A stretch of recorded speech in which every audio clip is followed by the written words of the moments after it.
afternoon, everyone. This is Adrienne at OEC, and I'm joined by my colleagues John Peterson, Mary Dalrymple, and Jamie Lennon. Welcome to today's webinar on COML certification best practices. Over the past several months, the COML Certification Recognition Best Practices Working Group has been working to identify and highlight states with strong COML certification recognition programs in order to share those best practices with the SWIC. So our goal is to help SWICs that are looking to establish or strengthen the effectiveness of their COML certification recognition program. In June, Tennessee provided an overview of their COML certification recognition program, and today, Lisa Meyerson, Arizona SWIC, and Susan Nordman, Project Manager, Arizona Public Safety Interoperable Communications Office, will provide an overview of Arizona's COML training and recognition program. Lisa and Susan will review the certification process in Arizona and provide recommendations that states may want to consider as they develop their COML certification recognition program. Lisa and Susan will also provide valuable insight and recommendations on overcoming challenges associated with running a COML certification recognition program. This webinar is designed to be an interactive session where you are encouraged to participate in discussion and ask questions of Lisa and Susan. And before we get started, I'd like to remind all participants to click on the link in the invitation to connect to Adobe Connect Pro so that you all be able to follow along as we move through the PowerPoint presentation. And to please mute your phones unless you are speaking on the call. So with that, I'll turn it over to Lisa and Susan. Hi, can you hear me? Yes.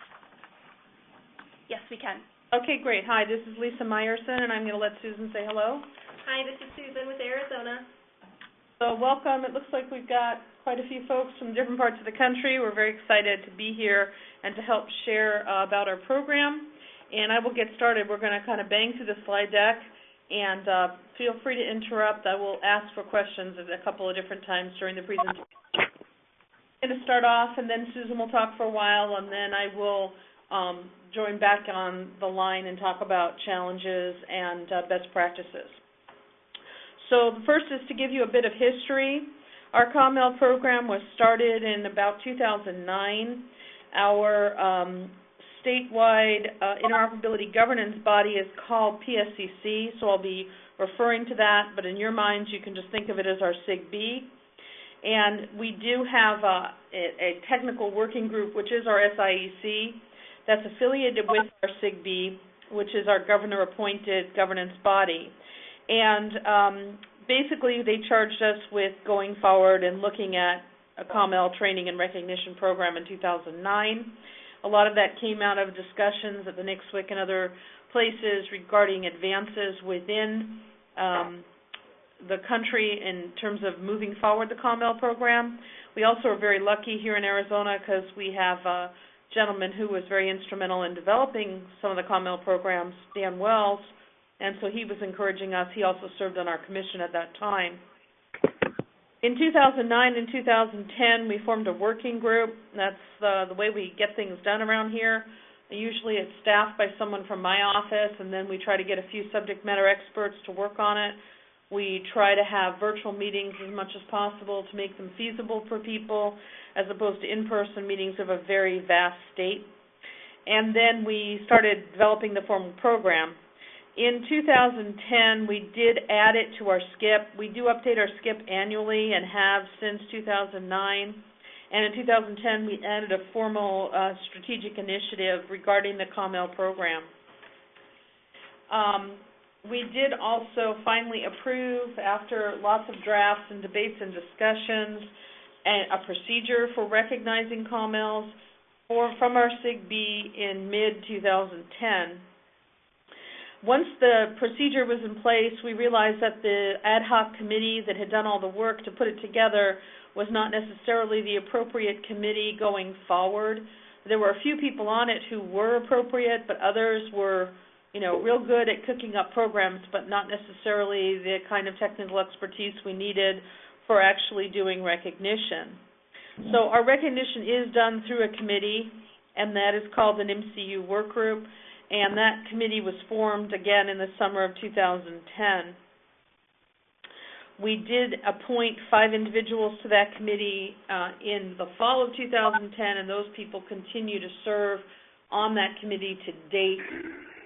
started reviewing actual applications from COMLs in 2011. So that gives you a sense of sort of the time cycle that we were under. Any questions with that history? If not, I'll go on to a little bit about the work group and how it operates.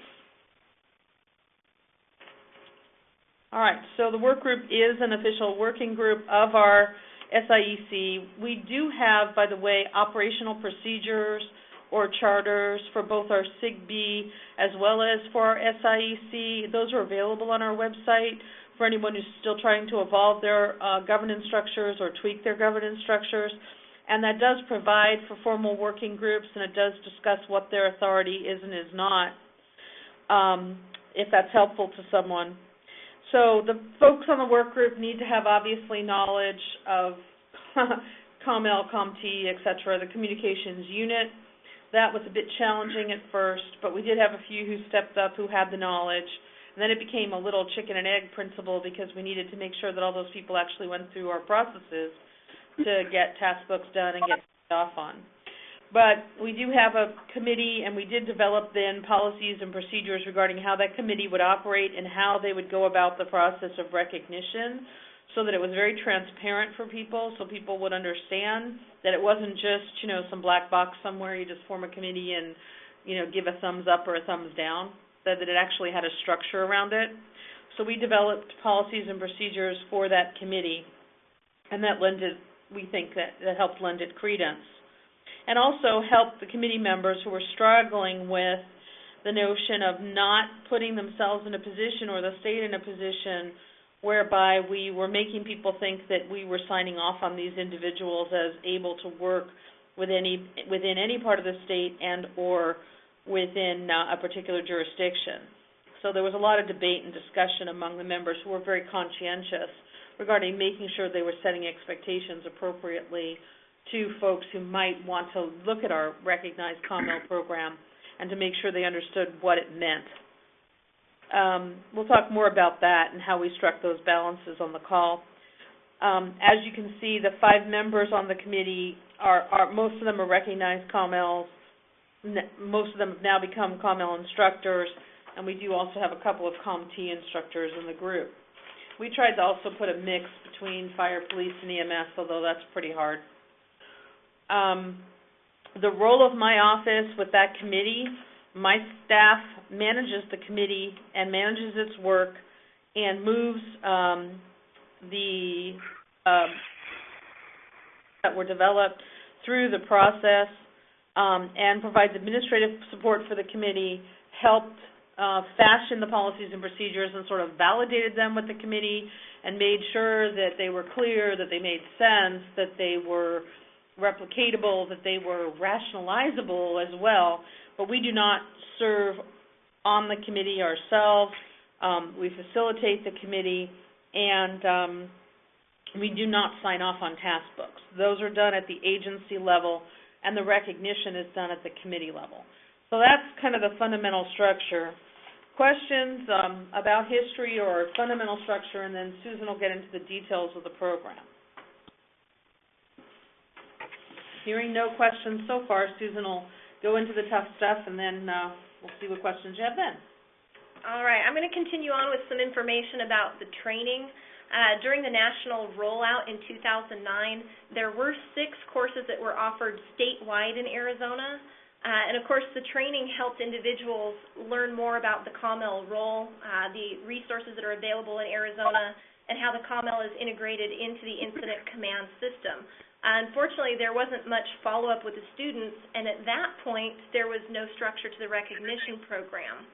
So since it was evident that the COML training and recognition were dependent upon each other, our state developed procedures for training in tandem with the procedures that were developed for recognition. The Communications Unit Training Coordination Procedure, that's a mouthful, was approved by our SIEC on March 15th of 2011, and we've provided a link for you to that procedure. It documents the cooperation between the state training officer, the STO, and LISA, our SWIC. And this is in line with federal guidance that OEC released in 2011. Now, in our case, the state training officer resides at the Arizona Division of Emergency Management. So this procedure also noted that the SWIC will have access to class and roster information that is controlled by ADEM, because course enrollment and instructor selection will both be handled cooperatively. So there is a lot of coordination back and forth between both of our agencies. Now, in accordance with that training coordination procedure, our office has worked with ADEM, and we've delivered additional courses since 2009.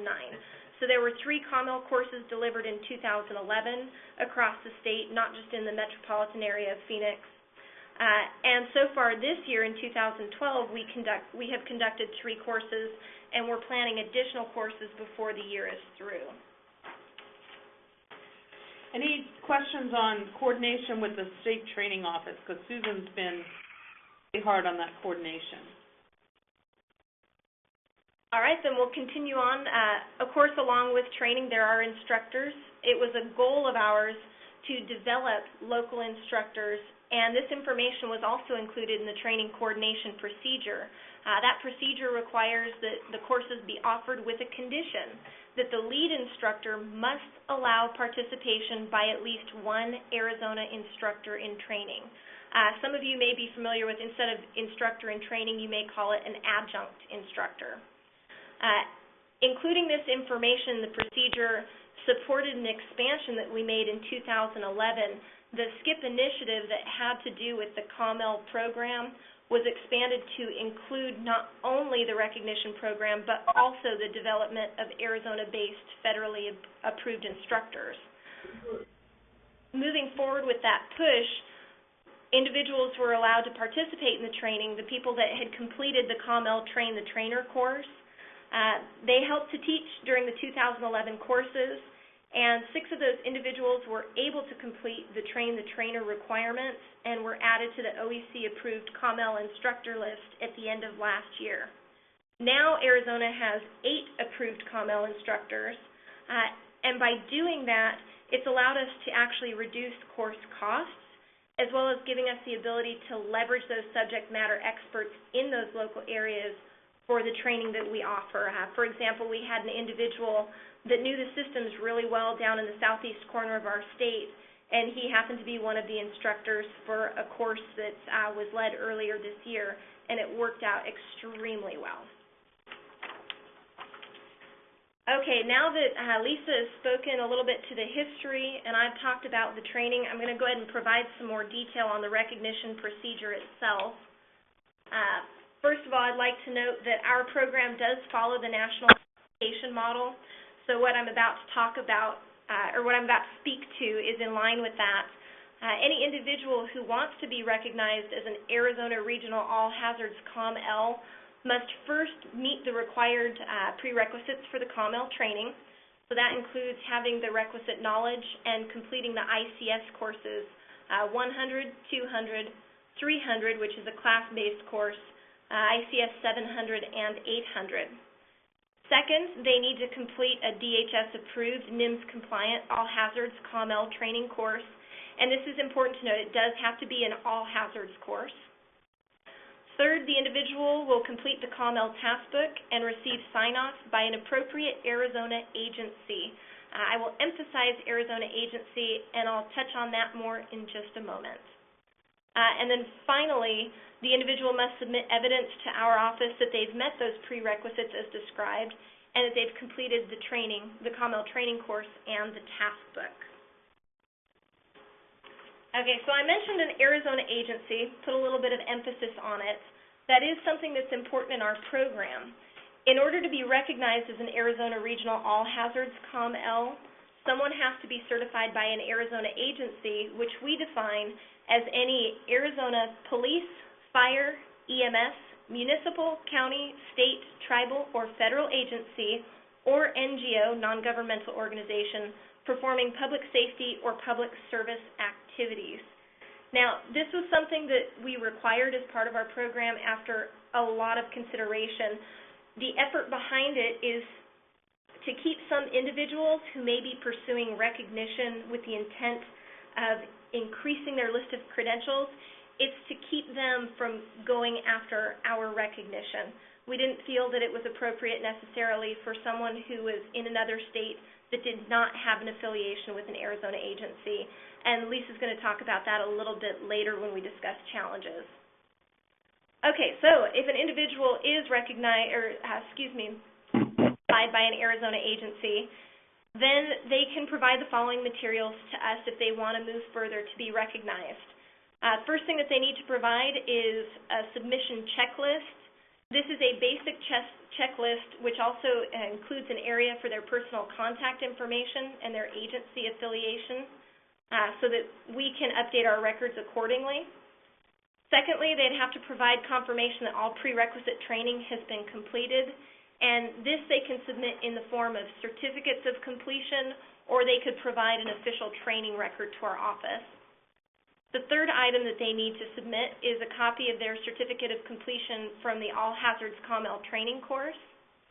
And finally, a copy of the completed All Hazards COML task book. Now, I again put emphasis on the word completed. Our procedures do further describe what we consider to be a complete task book, and part of this is for informational purposes. As Lisa said, we wanted to be as transparent as possible, and we didn't want individuals to think that they would send up a task book which we would further sign off on. It does need to be complete before it is sent into our office. I have a feeling most of you on this phone call are familiar with the task books, so I will be brief on this slide 12. In general, a task book requires a candidate to demonstrate satisfactory performance of each of its listed tasks. And in the case of the All Hazards COML, there are 27 tasks. Now, following national policy recommendations, Arizona does allow experience in the task books from 3 years prior to completion of the COML training and up to 3 years after completion of the COML training. This is something that is shared as part of the curriculum for the COML course, and we do provide outreach to share that information and further cement it with the individuals who attend training. In our case, we've also posted a state-specific task book which was modeled off of the federal task book. It is available on our website, and again, we've provided the link for you. We have created this version such that there are fillable forms. Surprisingly enough, we have had some issues with legibility in some of the submitted materials. So in an effort to make it easier for the COMLs, we've allowed them to fill in, not for the initial areas, but for general information, they can fill in the form so it will be typewritten and much easier to read. Okay, continuing on the next slide. For our program, we do require the task book to be legible, which I just mentioned, and also include the following elements. First of all, each of the numbered tasks must be initialed by a qualified evaluator who was present at the incident. We've tried to make this as clear as possible for people that are seeking recognition. It is important to note, and I'm not sure if all of the states follow this, I do believe they do, that not all of the sub-bullets have to be initialed in the task book. It's just each numbered task. Second, the contact information for each of the evaluators must be provided in the section at the back of the task book. This is not only for a level of completion in the task book, but it's also for purposes of the work group. If they have any questions later and need to contact someone, that information is of paramount importance and certainly makes their job and my job also in the PSIC office that much easier. The third item is the signed final evaluator's verification that all tasks in the task book have been performed, that they are appropriately documented, and that the task book candidate has performed successfully as a trainee. Finally, and this is most important because it for some people was unclear in the beginning when we first started forming the program, so we've spelled it out completely that when we receive a task book, it should already be completed with signed certification by the Arizona agency certifying official. Now we have allowed, there's a sub-bullet, we have allowed for individuals who have experience from other states. We certainly do not want to exclude those individuals. So if someone has completed a task book somewhere other than Arizona, as long as they are certified by an Arizona agency, and we have provided a form for that, then the individual can be considered for recognition. Again, we didn't want to recreate the wheel. We don't want to force someone who may be coming from another state to have to redo their experience. As long as there is an agency in Arizona that they are affiliated with and most likely employed by, then we have no problem considering that information. So just to clarify, they can do their tasks anywhere, but then once they want certification here, they have to, in essence, basically come and affiliate with someone here in our state, and then have that agency sign off on the task book to say, we reviewed their experience from, Utah or wherever it would be, and now that they've moved here to Arizona, they're going to be working for us, and we're comfortable that they are, they've met the requirements as a COML. Okay, so once the information is submitted, we move on to the review process. The application materials are sent to our office, the PSIC office. We do review them for completeness, and as long as we verify that a candidate has provided all necessary documentation, we do forward the application materials onto the work group members. And we do have a timeline. We're required to do that within 2 weeks of receipt. Now, this is something that we do in case we have several applications, so that the work group members aren't rushed to review multiple applications all at once. It can be spread out over time. This also allows us more time if there are questions that the work group wants to ask of the candidate or the candidate's agency, for example. The work group members do review the information that we email out to them. I did mention, and this is described in our procedure, that the work group may make additional inquiries if more information is needed. Now, this can be from the candidate themselves, from the task book evaluators, or from the candidate's agency. It really just depends on the information that's been provided. Now, once the work group has had a chance to review that material, we do move on to an application review meeting for all received application materials. This meeting occurs just about 2 weeks prior to the next scheduled SIEC meeting. During the meeting, the work group evaluates the task books, and the criteria that they set is actually very difficult. Because we have such varying counties, there are 15 counties in Arizona, some are very metropolitan, the vast majority, though, are rural. It was difficult to set a baseline criteria, so the work group, being subject matter experts, will do a subjective review, remember the complexity and the depth of the incidents or events that are listed. Now, during the meeting, work group members have to abstain from any processing of their own application materials. In all fairness, we don't want them to have an extra word that another candidate wouldn't have. Additionally, there is a requirement. We do have 5 work group members, so a minimum of 3 of those members are required to actively participate in any candidate-related action. Once the meeting has concluded and the decisions have been made whether or not to recognize individuals, we do go ahead and roll up the results, and we present that information to the SIEC during that next meeting. So that's why there is a 2-week gap between the application review meeting and the public meeting of the SIEC. SIEC, which is our technical subcommittee of our SIG-B, meets 5 times a year. All right, as I mentioned, after the review is complete, we don't just leave it at that. Certainly the individuals who submitted their materials want to know whether or not they're recognized.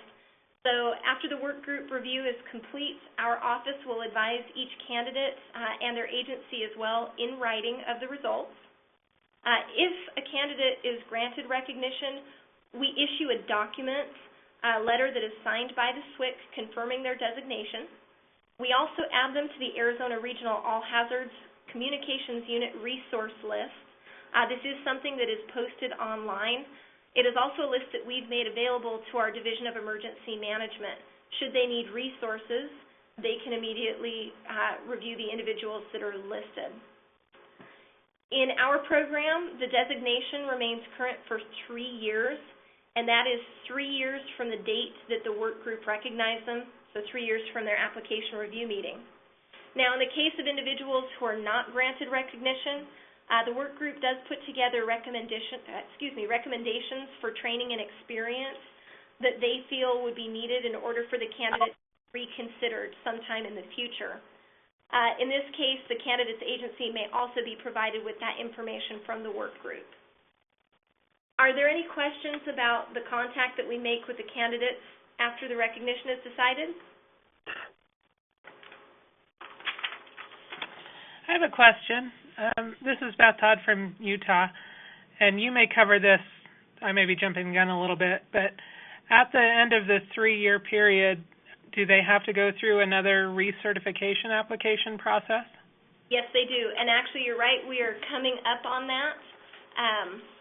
It's actually 2 slides from now. So okay. You're thinking in the same direction that we are. If there aren't any other questions, I'll move ahead to that. Okay, I'm going to go ahead and move ahead. I do want to note that once a COML has been recognized, they do have to stay certified by an Arizona agency, so their status is contingent upon their continued affiliation.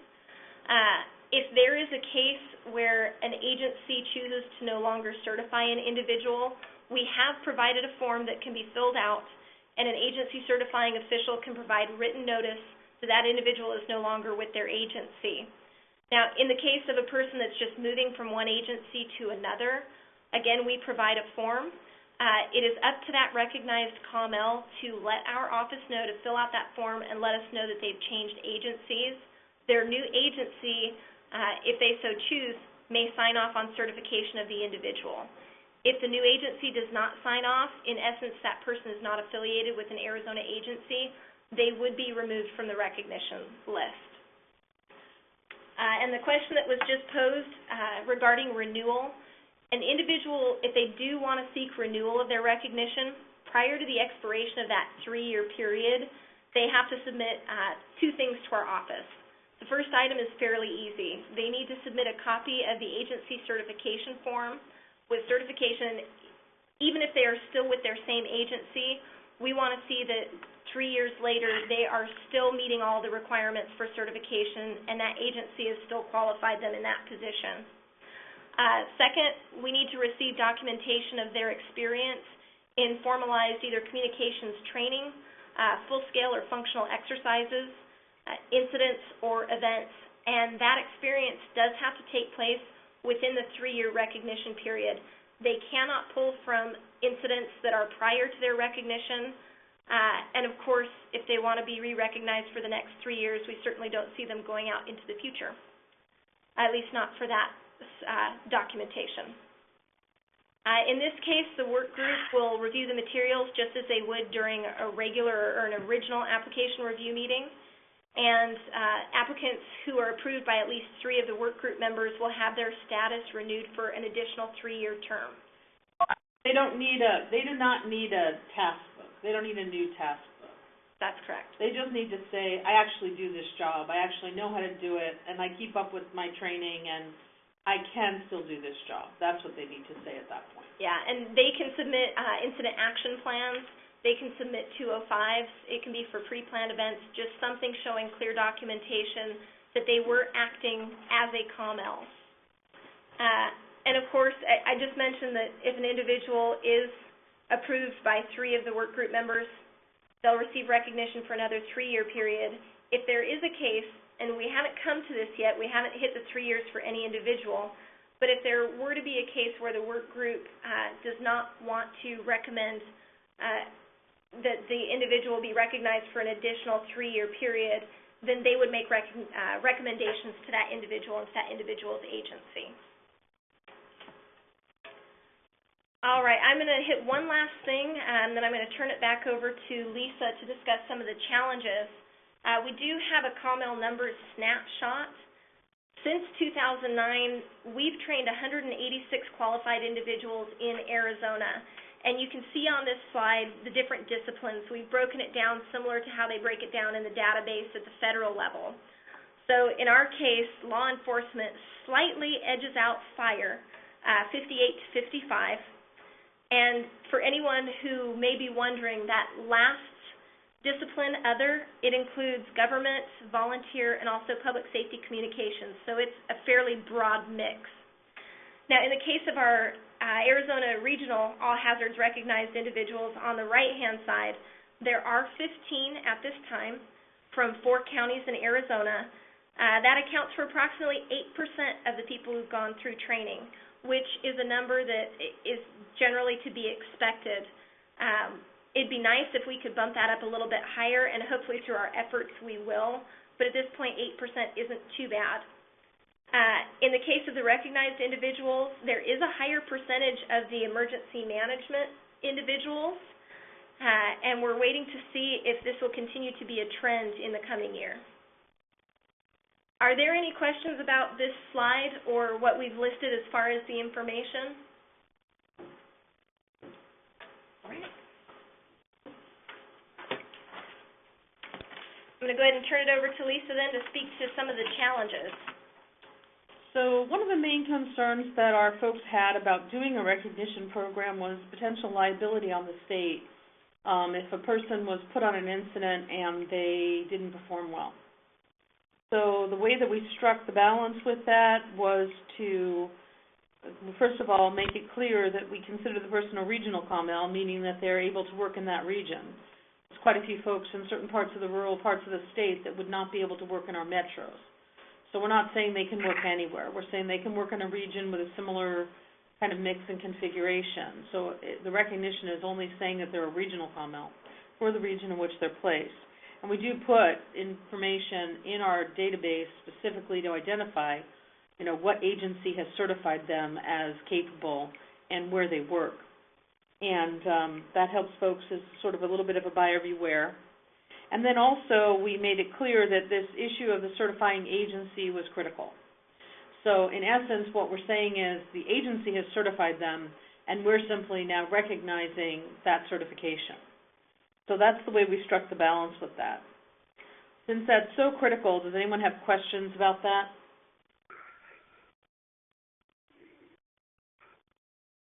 Okay.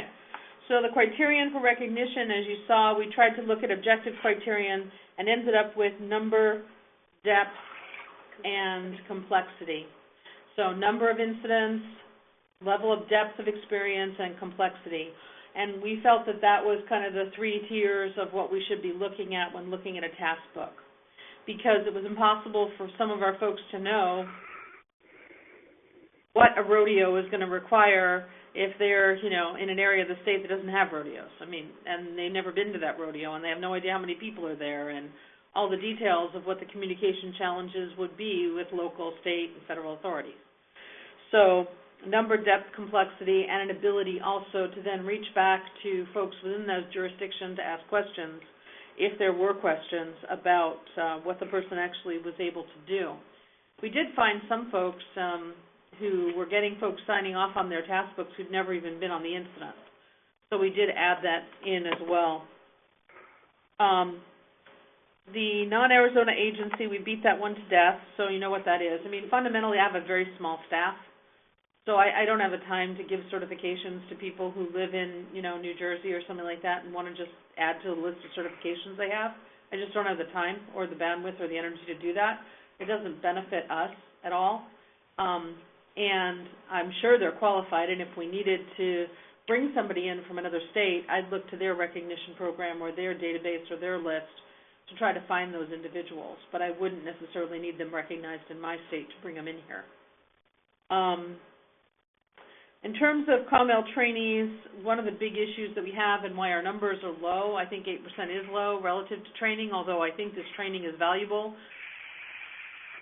or not. I think the training is very valuable, and we encourage people to take the training regardless of whether they're actually serving in that role or not, but if they need to know enough about communications, we think it's a good training program. But 8% I still think is low, and part of the reason I think it's low is because it's a lot of effort to go through documenting your task book. And there's not a whole lot of Benny. In other words, we don't see a whole lot of people calling these folks out like they do currently under wildland fires. So I think that over time, if we start to see more actual integration of the use of this list in the all-hazard community by our emergency management group, then people will go through more of the effort of actually doing the task books. Also, because of the rural nature of the state, there are certain tasks, and we've done quite a bit of analysis of what areas people struggle with in terms of within the task book to get experience. And we're trying to build a field day, which is a training day, around those particular areas and those particular tasks that folks, they got 20 things signed off on, but they just don't have the others. And we've done quite a bit of research with folks that we think are reasonably qualified or close to try to build some training opportunities so that they can get experience with those other things that they're missing so they can become recognized. Any other questions or challenges that you face that you want to know how we've addressed? This would be a good time to ask those questions. Alan Chufke here from Illinois.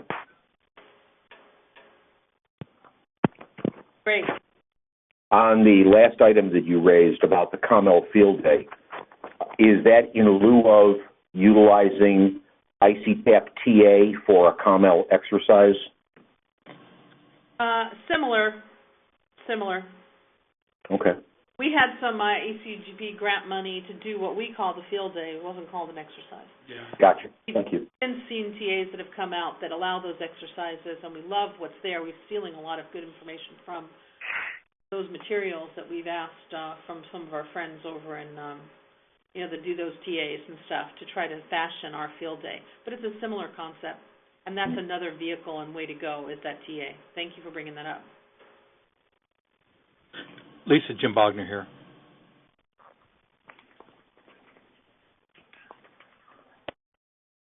Yeah, Jim? Yeah, you had a couple of COMTs on your working group here. Do you also, recognize the COMTs? Yeah, we are going to be recognizing the COMTs, and we have a looking ahead slide 22, which I'll get to, but I'll just cover it now. Basically, we're in the process of expanding and making it a complete communication unit recognition program, and any time that there's a task book, raising it to the level of doing just what we've described with the COMLs for the COMTs. And that is under development and will be approved by our SIEC and SIGB within the next 2 months. But we have drafts of it if you're interested in seeing the expansion with the COMTs. Susan's got drafts of that. She's happy to share. Okay. Yeah, that would be great. Okay. Other questions? Lisa Dick Cheney from OEC. Yeah. I think I heard Susan say that you have one volunteer who's been certified by the committee. How did the volunteer affiliate with an Arizona agency? We have an example of an individual. He works through the auxiliary communications like RACES. He is actually affiliated with the County Emergency Management Office. Thank you. You're welcome. Other questions? Good questions so far. Thanks. We did have the whole, how do we define NGO and what kind of NGOs qualify? So we had lots of debate and discussions here regarding, we do have a statewide kind of single-threaded, in a pinch, along state highways kind of interoperable system in the state, which we call AIRS. And we spent a great deal of time defining, who could use that system in the NGO world. And once we did that, we just transferred that over here to our COML program. And it's held up pretty well, the NGO with public safety, public service kind of focus. We haven't had a lot of problem once we've done that. But we did have a lot of difficulty before that of all kinds of folks who were saying, they wanted to come to the party and play, but they really don't play, so it was problematic. And we want to encourage them to be part of, obviously, the complex of emergency management within the state. But that doesn't necessarily mean that they need to be able to have day-to-day access to a statewide emergency communications type system that's around public safety communications that's very limited. So we made a similar distinction here.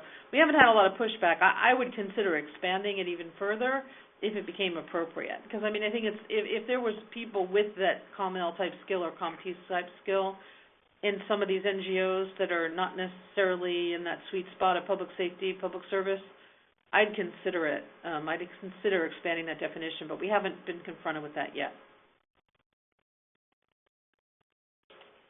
All right, so best practices. Obviously, we think you have to have a clear goal in mind, and our goal has never been the number. We know we're never going to, we know some states have, hundreds and hundreds of people who've gone through the training, and, dozens and dozens and dozens of people have been recognized. So just, we're a small state, really. We're big in the sorts of, we've got a big metro right in the middle, but then we got this huge rural state all surrounding it. So our goal was really to try to raise and elevate the concept of communications within the NIM structure to try to advance what was going on in communications and on these incidents. And we think we've accomplished that, and we continue to work with that in mind and continue to use this as part of kind of a set of initiatives to try to move that forward. Obviously, you need also exercises, and you need training, and you need lots of things besides a recognition program. And we did do a course, which we didn't mention here, which we found pretty good conceptually. It was a course about how you integrate communications into the NIMS structure. We thought the course needed actually a little bit of work, but we thought it was really needed in our state because there was just a lack of education from folks that we have a lot of wildland fires in our state, and there's a lot of education on how to use those folks and how to call out Boise, et cetera, et cetera, et cetera, but not a whole lot of knowledge about how to do this stuff on all hazard incidents. So in terms of sharing with others, we try to do as much as possible so that then we can also learn from all of you. That's obviously a best practice we've done. We've looked at any of the programs that have been publicized out there, and we followed the Fed's lead in all of this a lot. We tried to leverage our existing infrastructure, our existing governance body, our existing, interested parties, et cetera, and all the things that we did as opposed to reinventing the wheel. Same thing, by the way, we're doing now with broadband as we're trying to evolve that program. We did try to work hard on this relationship that Susan's worked on with the state training agency, because as soon as they started moving the stuff over and FEMA started taking over and the others, EMI and et cetera, it just became essential. And so we've really put some emphasis on trying to build that relationship and make it a strong, solid relationship. And their motivation is, they got to manage this stuff, and our motivation is we want to make sure that it's quality, right people. And in partnership, I think we do a good job together. But it took some effort because we had some, lack of coordination in our history with them. Centralized record keeping we think is important. We think outreach is important. Obviously, we provide a lot of resources. You've heard of numerous procedures, policies, task books, samples, et cetera, et cetera. Where are we going from here? And then I'll take additional questions. As I said, we're expanding it to the whole COM unit. We are working on changing our committee to also incorporate additional people with more of a COMT skill. We are in the process of revising our procedures. We're going to do some field days. We continue to do outreach and collaboration and education. And hopefully this is part of a comprehensive under our SCIP that we continue to try to advance, despite shrinking budgets and other things that are going on that we're all addressing.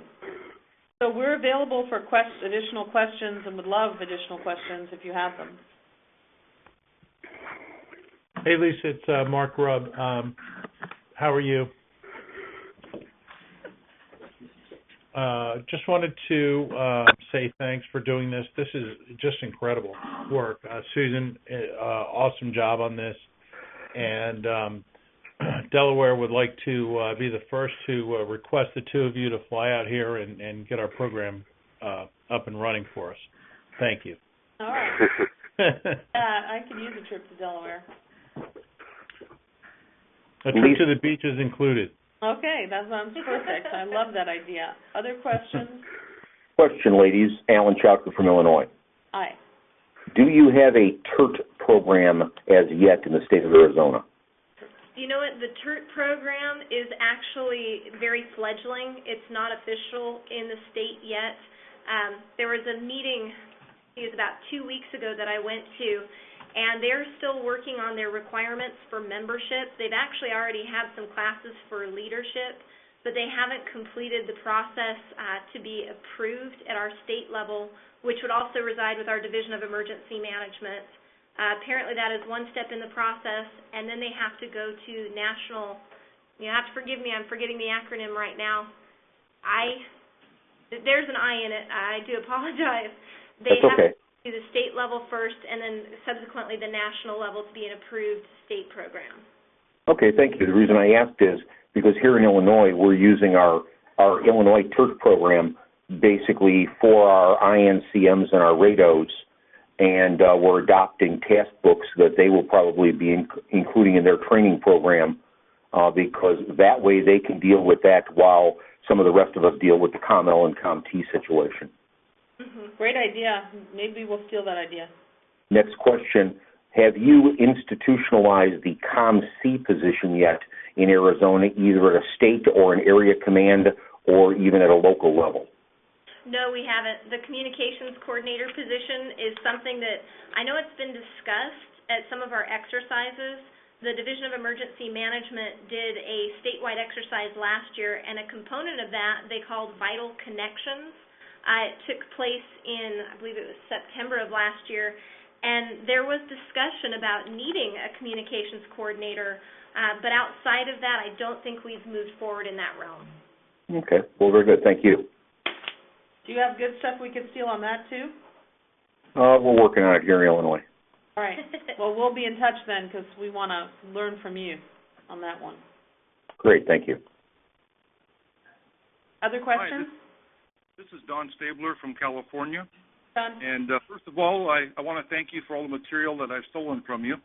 Good. And I've had the great opportunity to have taught COML in your state 3 different times, one in each year, and I really want to commend you on the advancements that you've made putting your program together. It is very impressive. California may have ran twice as many people through the classes, but we lack in a lot of ways of doing what you have done, and this program you put on today shows that, and we're trying to catch up.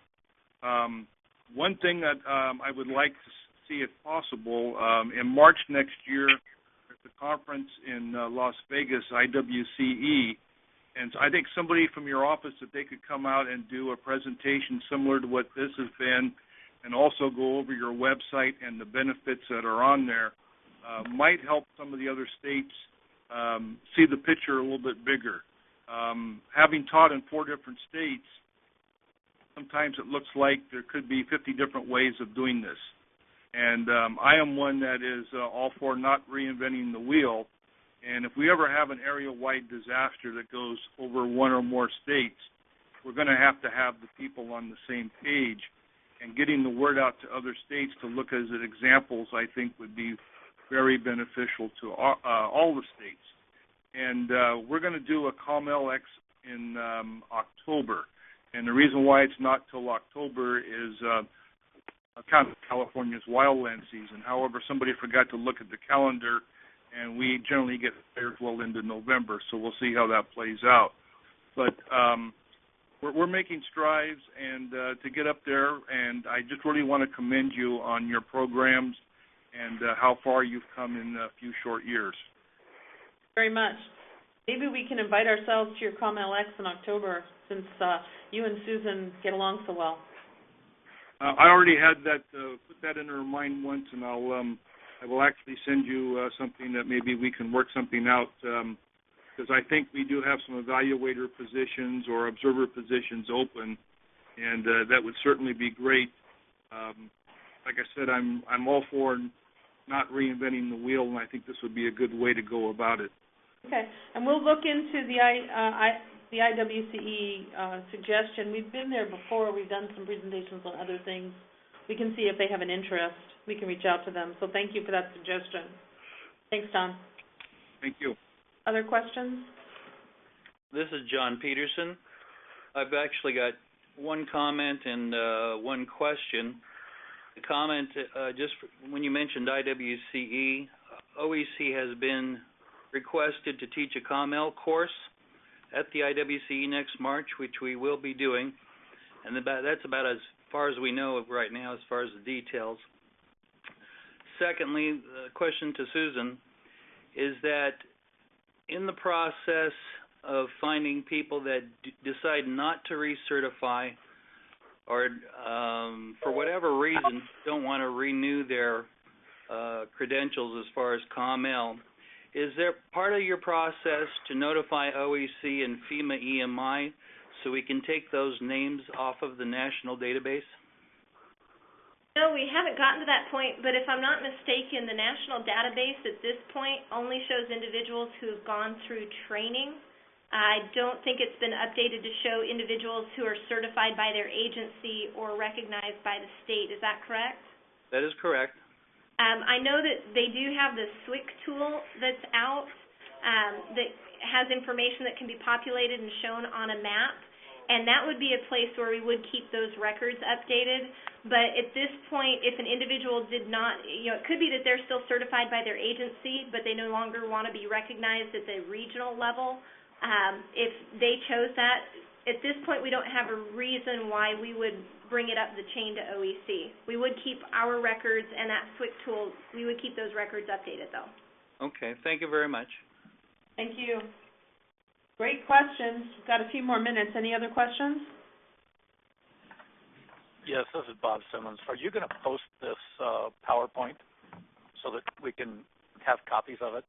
You did a great job. Thank you. Adrian, are you going to do that? Yep, I sure am. I'll be sending this out in an email blast and also posting it to the SWIC HISN portal. We'll also post it on our website in the area on our COML, since it's a good summary for us. I knew Adrian would take care of us. Does, doesn't she? Anybody else have anything? Adrian, we turn it over to you. Okay, great. Well, Lisa and Susan, we thank you so much. This was an excellent presentation. Thank you for walking us through the history and evolution of your certification program and talking about some of the challenges you encountered along the way. Based on the comments and discussion, this has been really useful for everyone, so thank you. Like I said earlier, I'll send in an email blast this slide deck, and I'll also post it to the HISN SWIC portal. So thank you all for joining, and have a great rest of the day. Thank you all. Bye.